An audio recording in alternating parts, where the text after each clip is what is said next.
Welcome to Jets Today, a podcast dedicated to die-hard Jets fans. Sit back, relax, and let's take flight.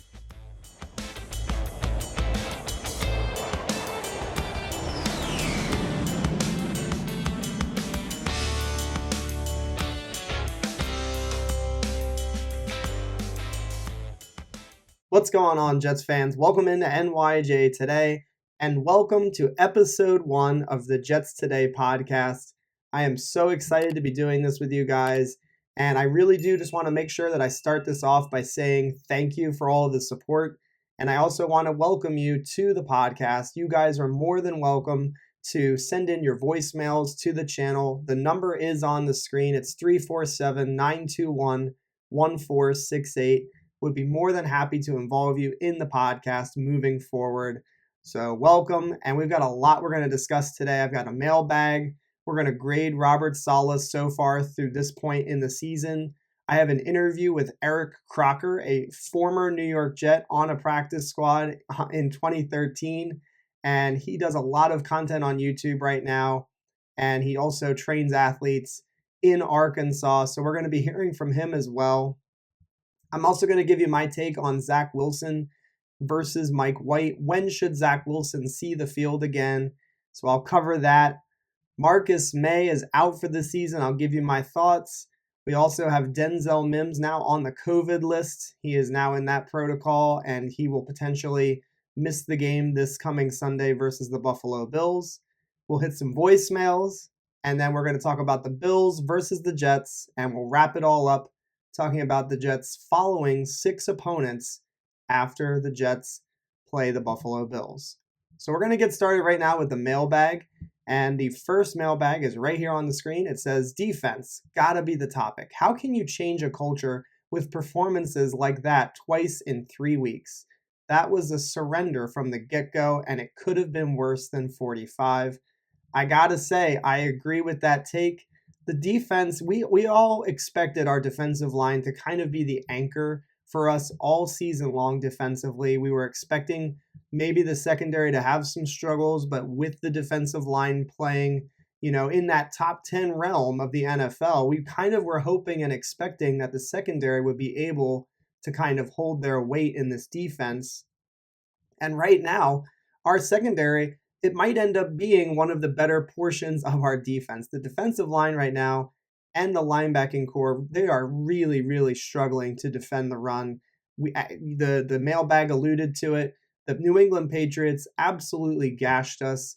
And then we also followed that up with the Indianapolis Colts and Jonathan Taylor and Nyheim Hines absolutely ripping us over 260 rushing yards in that football game. So the defense has to get better, point blank. There's no two ways about it. If the New York Jets don't improve defensively, it's going to be a problem, not only this season, but in the future as well. Mailbag number 2. And he says, these injuries are out of hand. Once again, this is from Brandon D. McCauley. He says, another year we are down to our 3rd string quarterback. I guess that's not a question. And he has a GIF from Star Wars. It's not fair. Honestly, man, the injuries, they are frustrating. But injuries happen to every team. But you're not wrong, man. It feels like every single season the New York Jets are having to go to their 3rd string quarterback. And quite frankly, it's exhausting for us Jets fans to have to continuously see the 2nd and the 3rd quarterback in the offense. Gotta say, pretty frustrating. All right, we're going to go to mailbag number 3. This is from Carlos Garcia. He says, it's a process, simple as that. Ups and downs will come with this season. They are seeing what works, what doesn't, what they have, what they need. JD and Robert Saleh said this when they had a press conference. If you expect anything else, don't know what to say. This is how you build a team. I will say you are right, Carlos. So we all knew that this was a rebuilding project and that the Jets were not going to be to the playoffs this season. I think most Jets fans felt that way. But I will counter you and say that I don't think people expected us to, lose games 54-13, 45-30, just absolutely getting dominated in some of these football games. The Broncos game comes to mind, 26-0. We were really expecting us to lose some games, but we were hoping to be competitive in a lot of them. And unfortunately, to this point in the season, we just haven't seen that on a consistent basis. Obviously, wins against the Titans, a win versus the Bengals certainly does a lot to boost the morale. But when you go on the opposite end of the spectrum and you just get your doors blown off, it's really, really hard to be patient. And I think that's why we see some fans with the reactions that they do. But thank you so much for sending in the mailbags, guys.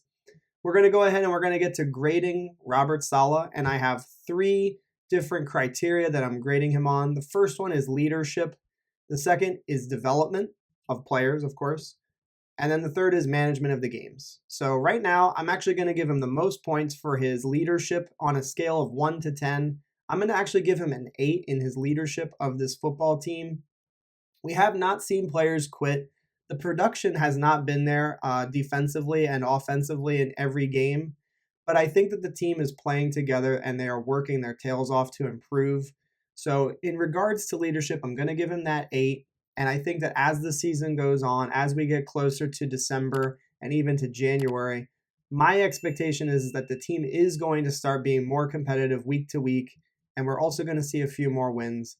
More on that later. The development of players, I have to give him a 7. So defensively, there are some players that we drafted that I was kind of hoping to get a little bit more out of.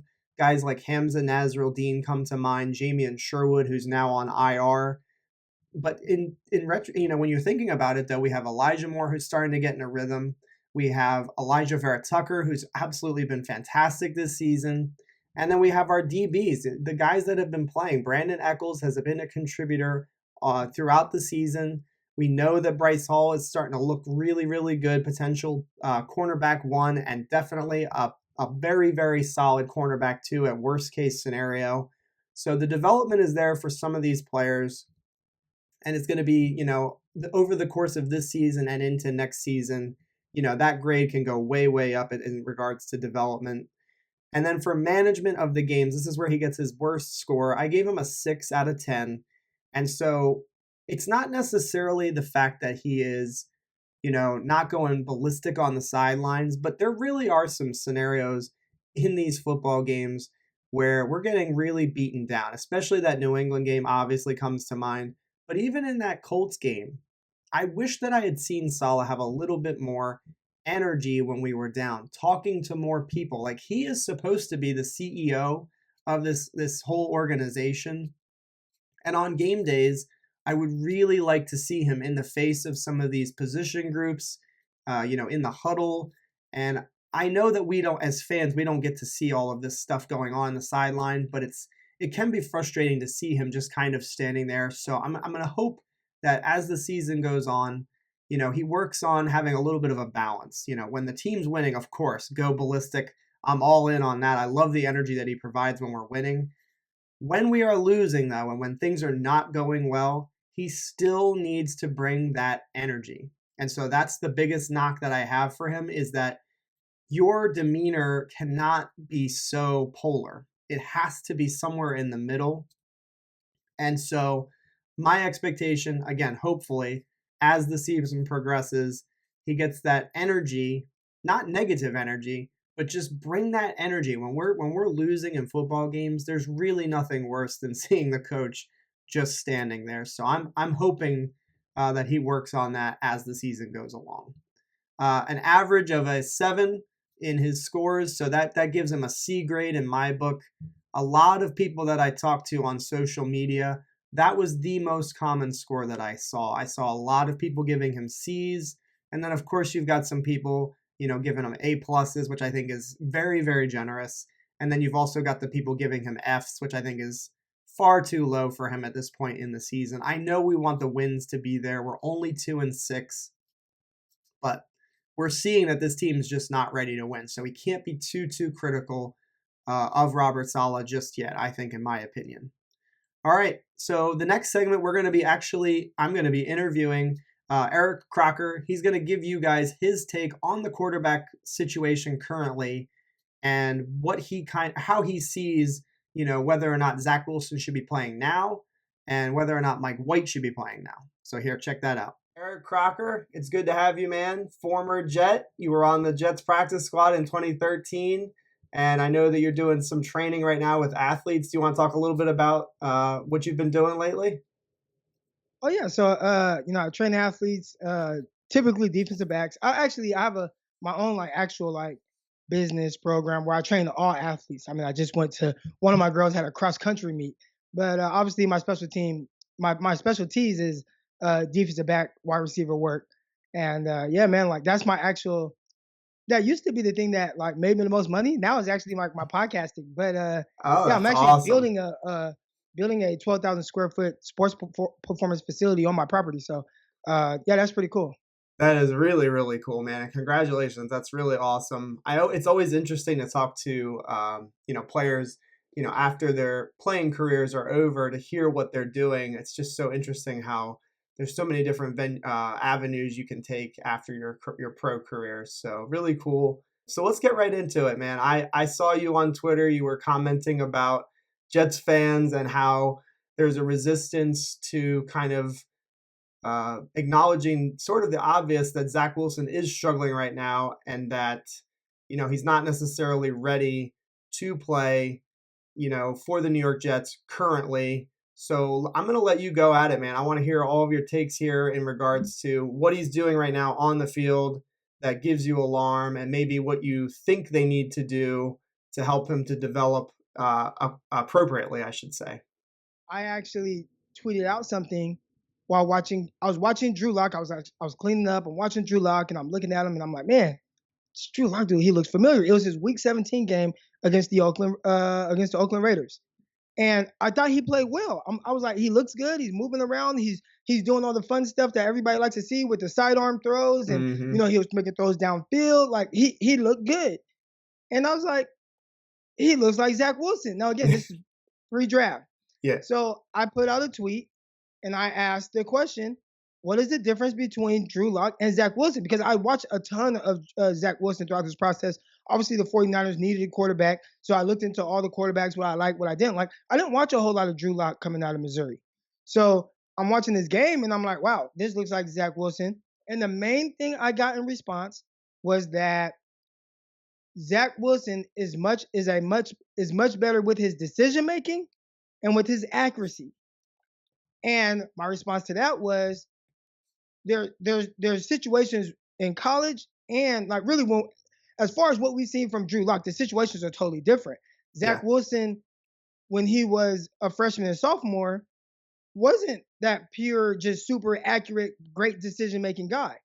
He was the last year at BYU. Well, what Yep. was the difference?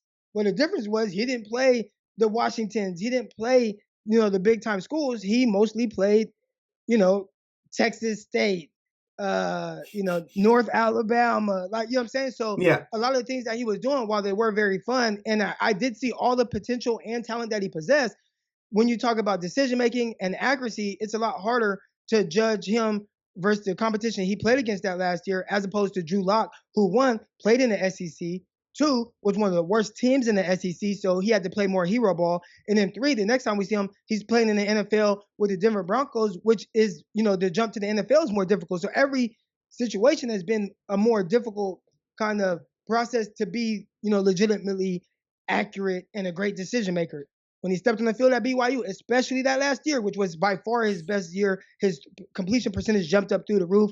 If you looked Hmm. at a lot of what he did throwing the ball downfield, a lot of it was jump balls. I remember watching a lot of JT O'Sullivan's breakdowns, and he's like I don't know if he's good or if he's just throwing the ball up and his receivers are making plays. There was a lot of that, but we did see the potential that he has in the things that he's able to do. So the reason why Jets fans were upset with me is because I revisited my initial tweet asking that question and answering and still having that question of does Zach Wilson still look like a much better decision maker than Drew Lock, and is he way more accurate? Now the response I get is, oh well, yeah, just way to judge a kid who's 6 games into his career, yada yada yada. You're calling him a bust. I'm like, dude, I'm not saying that. I actually like Zach Wilson and I like Drew Lock. I'm just asking, does he look like the much better decision maker this early? And even if you take out Drew Lock's first 5 games, his numbers are still much better than what we've seen from Zach Wilson. Now then people can say, well, look at Zach Wilson's supporting cast. It's not very good. He doesn't have the run game, whatever. It's not a great situation. Well, okay, I hear you. But then I watch Mike White come in, and he's been very good and efficient And with Josh the Johnson. same weapons.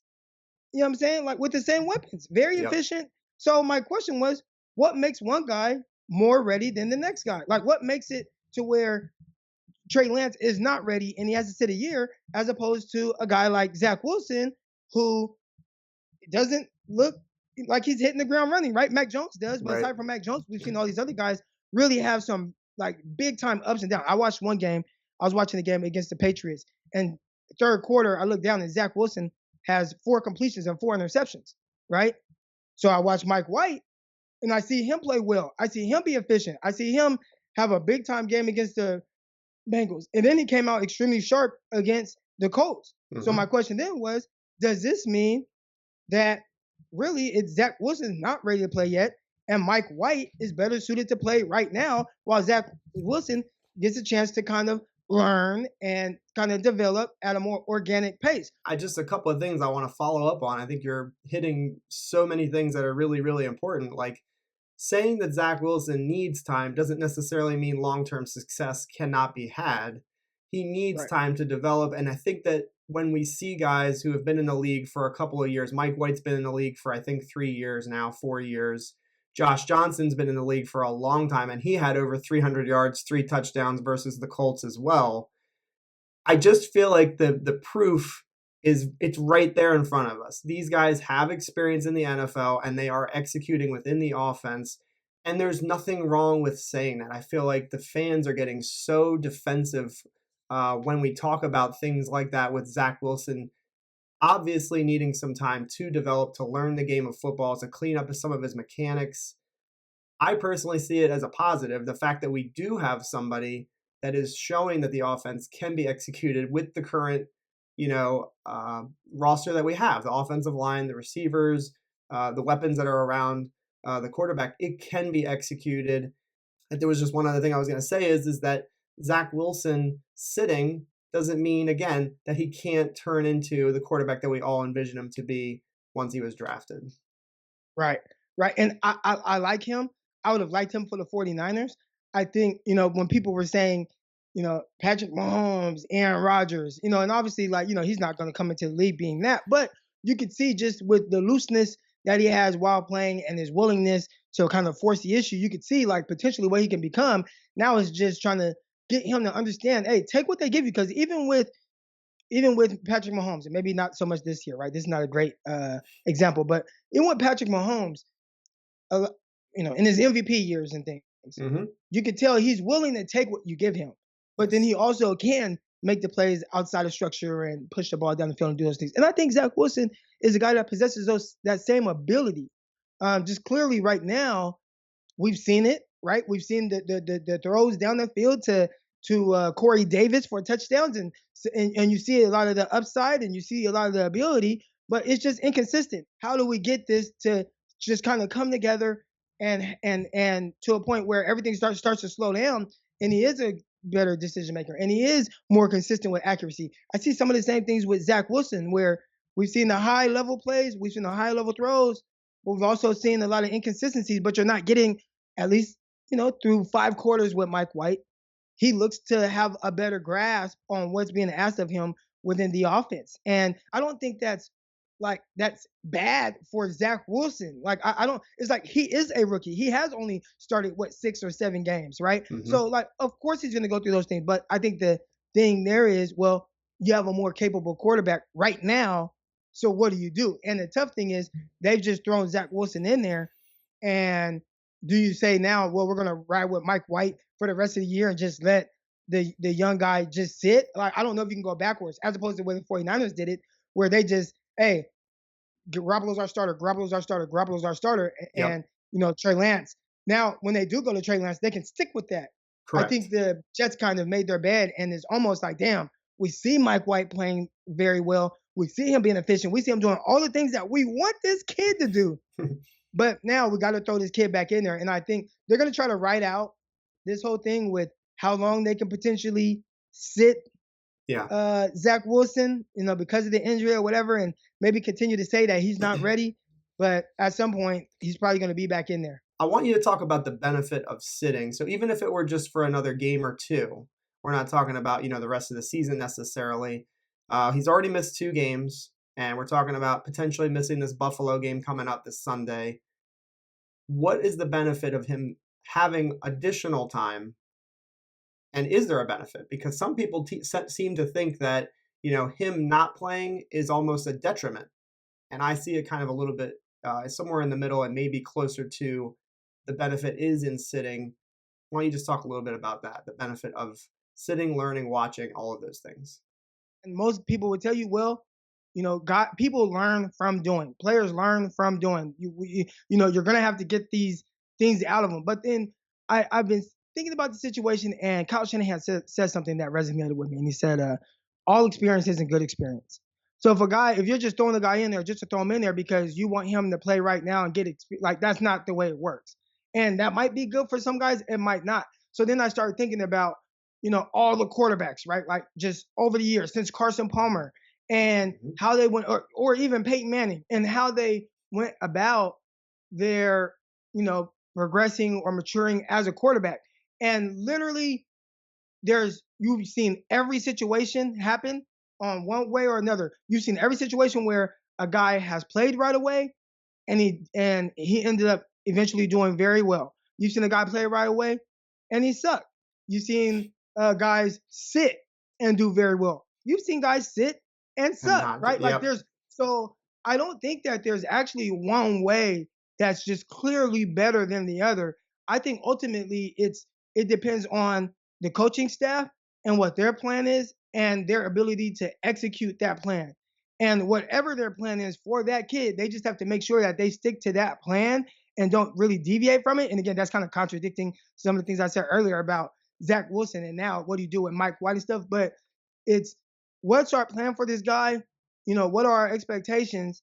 And then, how can we get him up to speed? But again, in that time, you can create a lot of bad habits. And those are things, again, like Kyle Shanahan says, all experience isn't good experience. Because once you start creating those bad habits and you have those times where, you're Sam Darnold and you're on the sideline and you're like, man, I'm seeing ghosts out there. And sometimes it's hard to shake that, or it's hard to shake that hero ball thing. And with Sam Darnold, that started at USC. His redshirt sophomore year, the offensive line was terrible. He had to play a lot of hero ball. That's when the technique, the feet, the turnovers, all that started happening. That carried over to the Jets, where he had a bottom 3 offensive line in the league for the majority of the time he was there. And the bad habits continued. Do you want Zach Wilson, whatever he's going through right now, what's the best way to get out of it? And I think at the end of the day, it's an individual thing. It's an individual case. It's different for every player, and you got to figure out what's the best way. But you got to get it right, because if you don't, that player, he may not come back from it.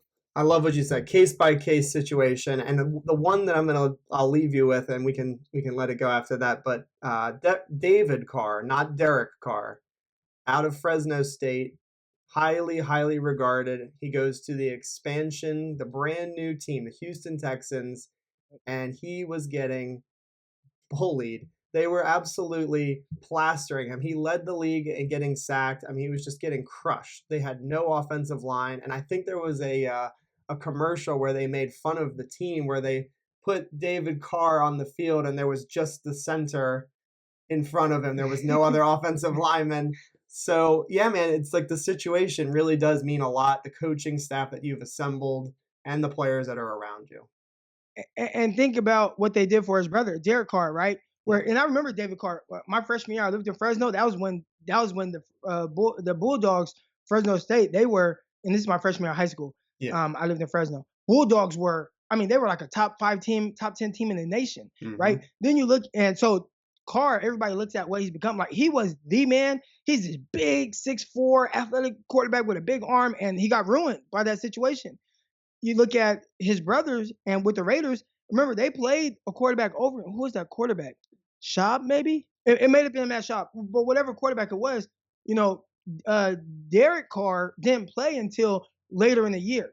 and Mm-hmm. then they worked to build on that. But they didn't just throw him in and just be like, all right, maybe he's not like just this great quarterback, but he's a good quarterback, right? He's like a Sure. tier 3 quarterback, Carr. So and he's had this long of a career with the same team, and he plays well. Exactly. And the Raiders are playing well right now. And they have all these different distractions going on around them.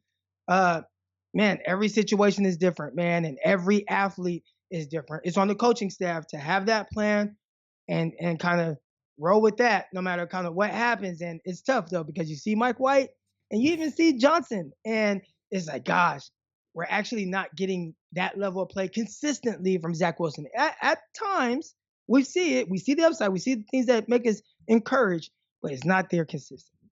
Yep. Well said, man. I really do thank you so much for coming on. This was really, really awesome hearing your perspective. If you guys are not following Eric Crocker on Twitter, please do follow the Twitter handle that's on the screen. Also, check out his YouTube channel. I checked it out myself. You've got a lot of great content on there. So I wish you nothing but the best, man. I hope to talk to you in the future. Maybe we could do this again. All right. Well, we wish you nothing but the best, man. Thank you so much for coming on today. All right. All Appreciate right, you. my man. Take care, Eric.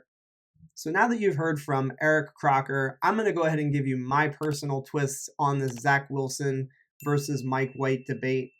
For me personally, I want Zach Wilson back on the field during the season. There's no way that I want to see him sit the remainder of the season. I've seen that take a little bit from some fans.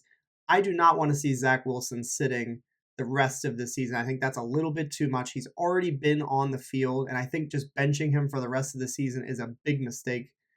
Having said that, though, I do see it as a benefit that he has some time to kind of get his head together and to also learn and to watch these veterans. Do not twist it.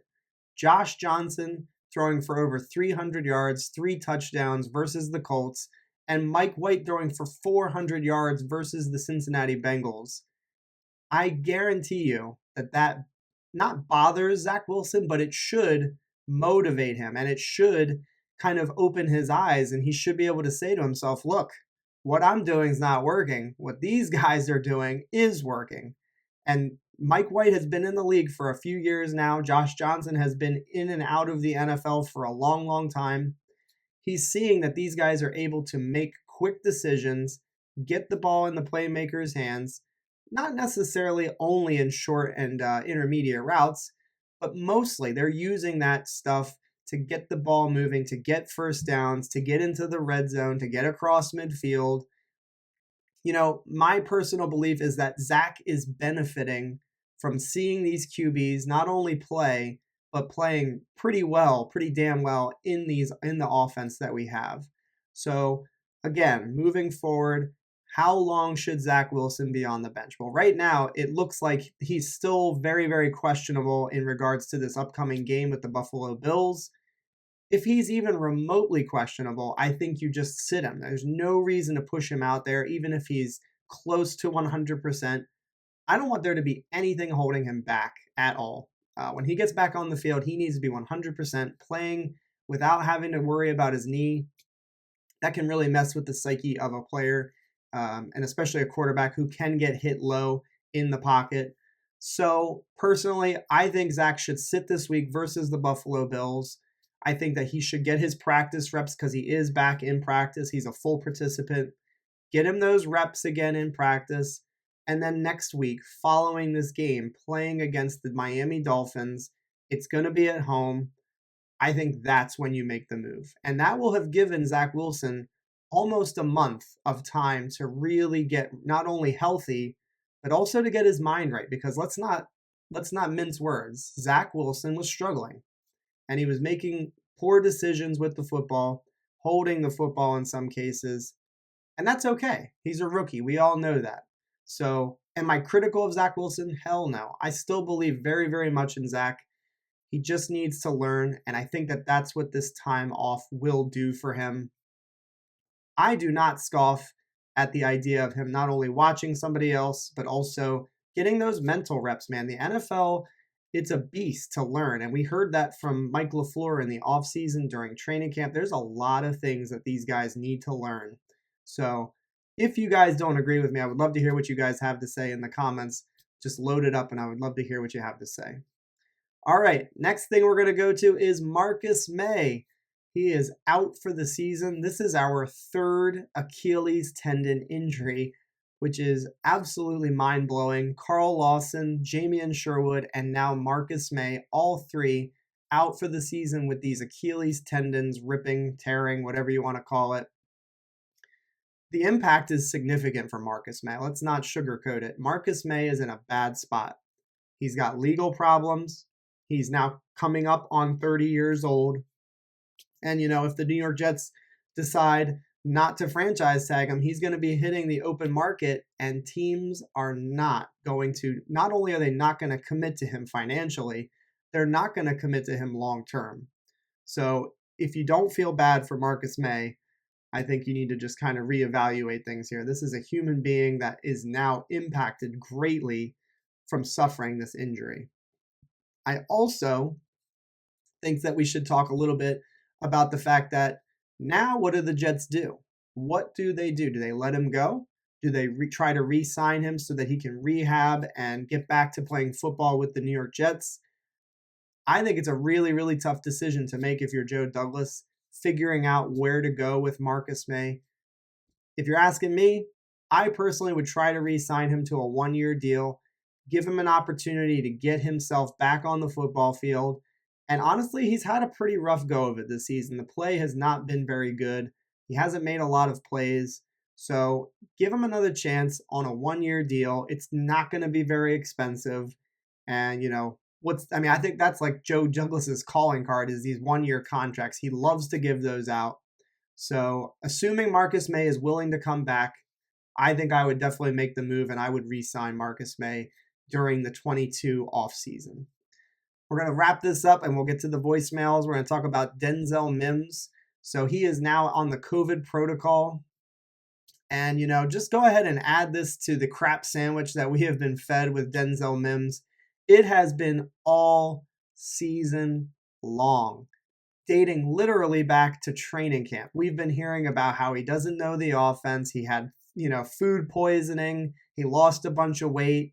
He gets back out on the field and he looks good to us as fans. And yet he's not getting any playing time at all early on in the season. Super frustrating. And now these last couple of weeks we've been watching him. He's been dropping passes.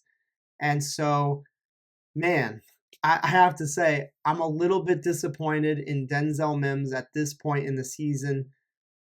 I know a lot of it goes on coaching, but at this point, it's hard to see where is the light at the end of the tunnel in regards to Denzel Mims, because will he come back from this COVID protocol stuff? Absolutely. He'll be back. He might even be able to play against the Buffalo Bills if he was vaccinated. So it's just another one of those things. Like, if you can just add it to the list of things that Denzel Mims has had to go through this season.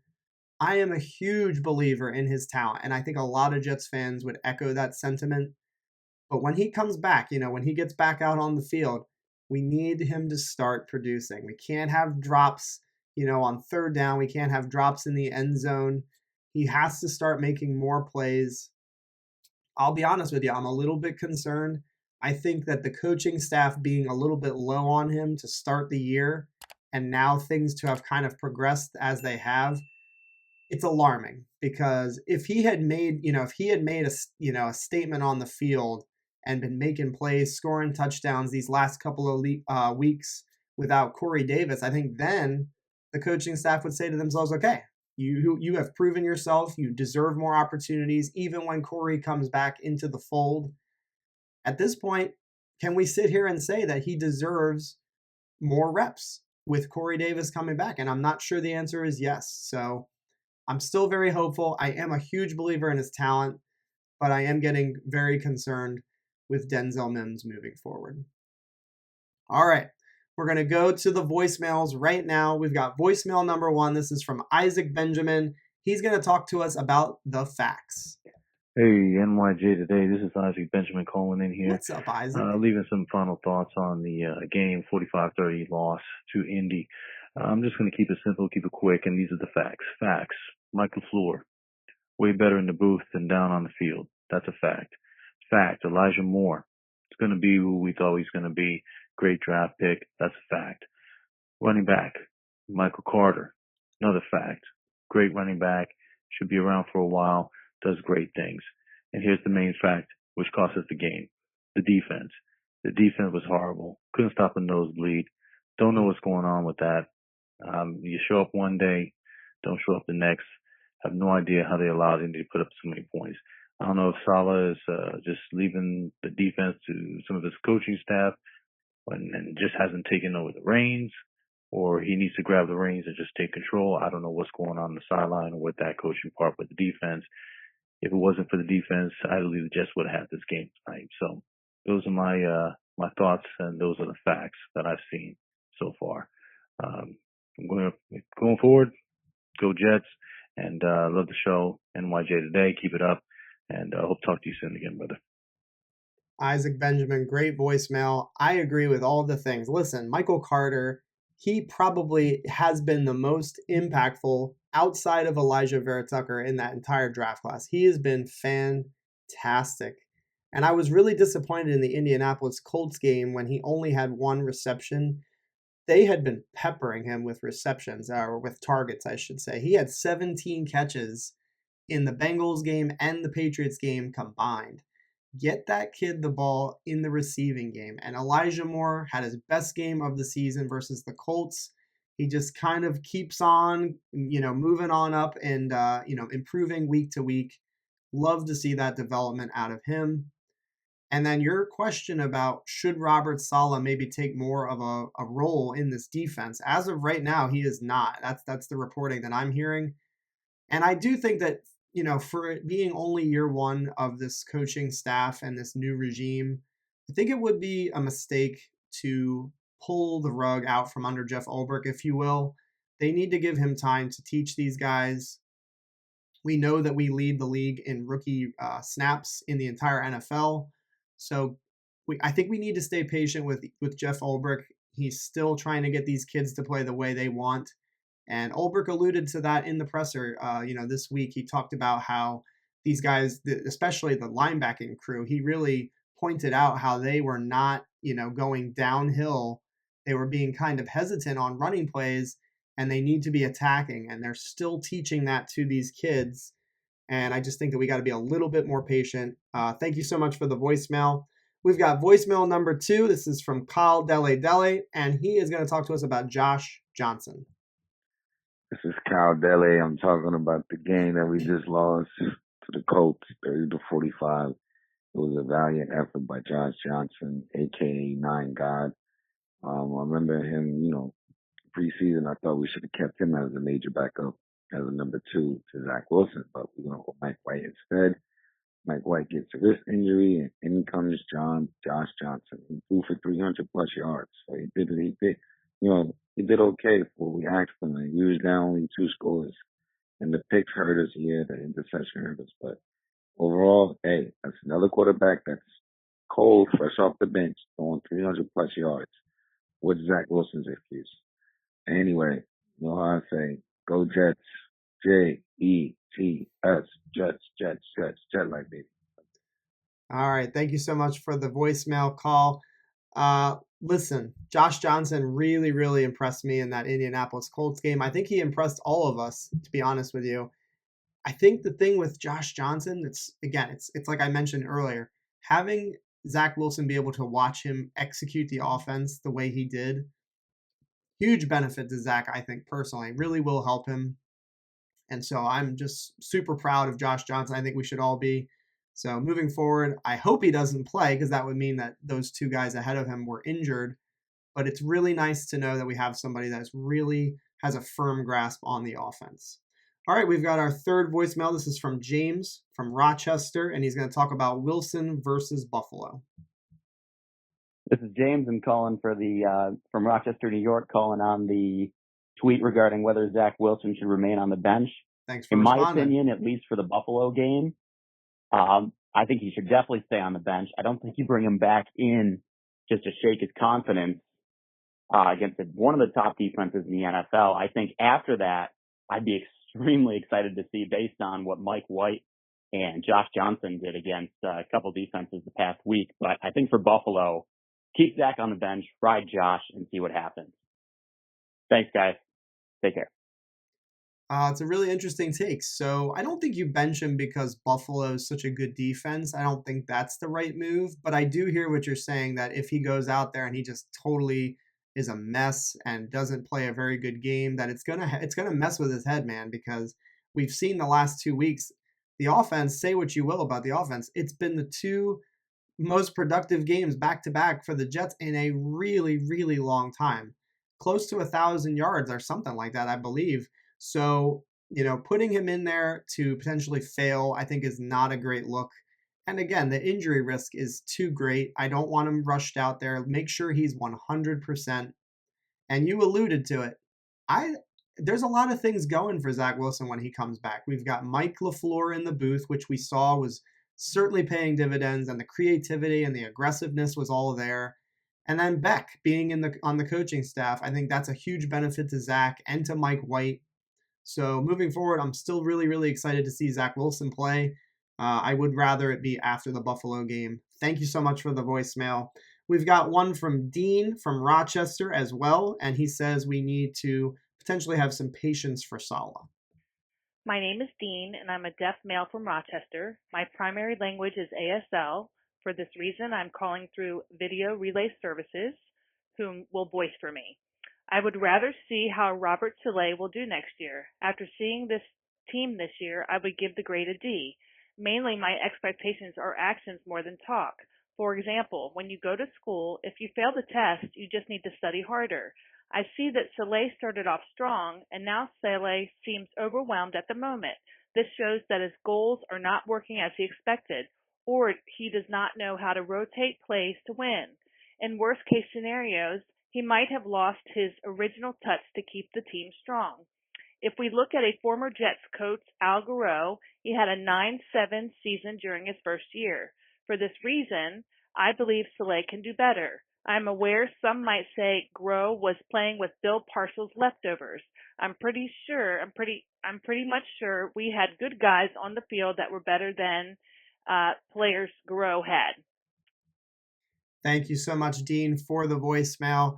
That the voice person messed up every person's name, but I do appreciate you sending that in. So listen, I think the point that you made about Al Groh had a 9-7 season in 2000 and then fizzled out. It flamed out bad. The players did not like him, and he was fired after that winning season that he had. So the record itself is not what I'm really grading Saleh on. Of course, if he had been winning more games, the grade probably would have been higher. But based on what this roster has, based on what this coaching staff experiences, how can we be so critical of Robert Saleh? You gave him a letter grade of a D, and I do appreciate you saying let's wait till next season to assess him. And I 100% think that's the mentality that this fan base needs to have with Robert Saleh. All right, we're going to move to our last voicemail. This is from Ryan Falk from Long Island, and he's going to give his grade for Robert Saleh. Hey, my name's Ryan Falk. I'm originally from Long Island, New York. I live in Tampa, Florida right now. I saw your post on Facebook, and thought we'd talk about Coach Saleh. So I just leave a message. For now, I would give him a C, honestly. Give him a C, maybe pushing C+. I don't know. It's right there. But, I mean, he's in our franchise. We're Jets. We know how it is, and we know how tough it is. Oh, we do. I don't know if he's getting a lot of pressure from everyone. I mean, well, obviously, of course he is. To get this team to be a Super Bowl contender in the playoffs, maybe just a 500 season. That's what we're looking for. But I feel like he's been doing all right so far. And we got to give the guy a chance. I mean, it's his first season. He's halfway through. I mean, obviously, he's better than Adam Gase. But so far, I mean, I feel like we've looked better this season, even though with only 2 wins, than we have the last 5-6 seasons. We just got to give Saleh a chance and let him see what he's got. I would like to see.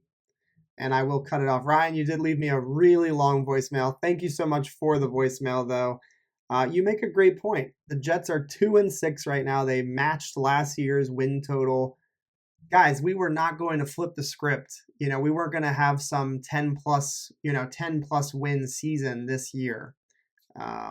So expecting him to flip the script like that so quickly, so early in this process, I agree with Ryan. It was, you're expecting too much. So a letter grade of a C, I think, is very fair. So thank you so much again for all of the voicemails. If you did not leave a voicemail this week, go ahead and send me one for the next episode. I would love to hear you guys' takes and get you guys involved in the podcast. I think that's the best part about this, is hearing your voices and hearing your takes. So thank you guys so much for that. All right, we're going to talk about the Bills versus the Jets. So right off the bat, in my mind, I'm thinking about the Colts game and I'm thinking about the Patriots game, where we were just getting absolutely bulldozed at the line of scrimmage and their running game was just destroying us. So outside of Josh Allen, I'm not really too worried about their running game. And I believe that their backup running back, Zach Moss, is injured. He left the game early in the last one. So Devin Singletary, he's a pretty solid guy. He can do a little bit of running. He's pretty nice in the back, out of the backfield, receiving the football. But overall, I'm not too worried about their running game in general. Again, outside of Josh Allen, he's dangerous as always running the football. So what I think is good about this game is we kind of match up well against their offense, and we are going to be at home. And, say what you want. The Jets have won 2 games at home versus the 5-2 Bengals and the Tennessee Titans, who look fantastic this season. And I get it. They didn't have Julio Jones, when we played against them. They didn't have A.J. Brown. But Julio Jones hasn't been in the offense. Derrick Henry was hurt in that game versus the Rams. They still beat the Rams up pretty solidly. So to say that we are going to lose to the Bills, I think, is not the correct thing. I think that we have a shot in this football game, especially with it being at home. We've seen that we struggle on the road. That's certainly a concern in this season, is how we have played on the road. So I give us a good shot in the football game. I would say that my keys to the football game is just to make sure that we are continuously moving the football. It doesn't necessarily have to be 30 points that we put up on the scoreboard, but moving the ball, getting first downs, keeping the defense off the field, I think is really important. And then again, stopping the run on early downs if they do that, because the Bills are pretty doggone pass happy, stopping their run and getting, Josh Allen in some 3rd and long situations. He does still tend to make some wild decisions on the field, and we just simply have to capitalize in those situations. And another key to the game, and I say it all the time on the channel, our pass rush has to step up. Our defensive line has to step up. We need a big game out of Jonathan Franklin Myers, Quinnen Williams, Sheldon Rankins, everybody, Jabari Zuniga, Bryce Huff if he's back on the field. We need all of these guys to get in the mix, and we need to get Josh Allen on the ground. We saw the Jacksonville Jaguars play a really, really good and really impressive defensive game versus the Bills. I don't know if the New York Jets are going to be able to replicate that, but they 100% are going to study the hell out of that tape and try to replicate some of that early in the game and see how the Bills respond. And you have to understand, the Bills, they know that the Jets are going to do that. So the Bills are going to be studying that just as well. So it's going to be interesting to see early in the first quarter, what's working, which team is able to execute the game plans. And then if it's working for the Bills early in the game, I'm going to be really, really interested to see the counter punches that we throw to the offense of the Buffalo Bills, because if we don't have a counter punch, it could be a long football game for the New York Jets. I would hope that Mike White's playing. If Mike White is in the game, I give us a pretty good shot to move the football around, man. I think he's definitely got the ability. We've seen him do a lot of different things. In the short time that he played in the Indianapolis game, he had some nice throws down the field as well. We saw him throwing to Elijah Moore. So I expect him to be able to move the football. I hope that we can run the football a little bit with Michael Carter as well. And again, at the end of the day, it's just going to be a matter of executing the game plans. Our defense has to play better. We have to get after the passer. And offensively, we need to move the football and try to maintain possession of the football. We can't be going 3 and out a lot. That's just going to completely wear our defense out. So those are my keys to the game. The last segment of the show, and I'm going to wrap it up after this. the next 6 football games that the New York Jets play after playing the Buffalo Bills. And here they are. Dolphins at Jets. Jets at Texans. Eagles at Jets. Saints at Jets. Jets at Dolphins. Jaguars at the Jets. The combined record of those 6 teams as we sit here right now is 15 wins and 37 losses. So, am I saying we're going to win all of these football games? Absolutely not. We won't. But is it outrageous to suggest that the Jets could maybe win 3 of these football games, half of the football games that are after the Buffalo Bills? I don't see why not, man. And again, if you're an optimistic dude like I am, why don't we go on a little bit of a run? Go 3-3 or 4-2 in these next 6 games. And again, start to see the team build some confidence and really start to hammer home what this coaching staff has been trying to teach these young kids all season long. That's going to do it for the episode 1 of Jets Today. I hope you guys enjoyed. If you did, please like the video. And if you could do me a favor, and if you're new to the channel, subscribe to NYJ Today for more Jets Today content. I'm John. I hope you guys enjoyed. Go Jets. And I'll see you guys next time.